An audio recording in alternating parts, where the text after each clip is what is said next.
नौटंकी कहले प्रकृत में यही बुझाए। राधे राधे सांग मैंने मु मॉर्निंग रे उठिकी मो मेडिसिन नहीं सारा पर मु बस जाइली ये मामन और बापा नौटंकी देखापी जोटा देखिए बहुत ही मजा आसूला से मैंने जो वे नौटंकी करते। देन तापर मु बापा मिसिकी ब्रेकफास्ट करूँ कर सारापर चाय पीलु।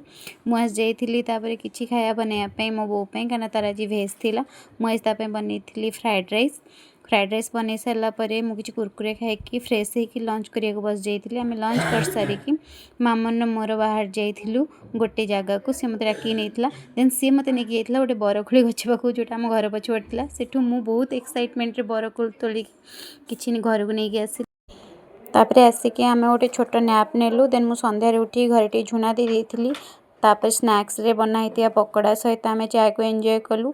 एठी पुप्पी और बापा हेल्प कराकरी होचंदी काल एनसीसी पाई। तापर आम समस्ते डिनर पे बस जाइलु। आज ये काल देखा नुआ ब्लॉग रे बाय।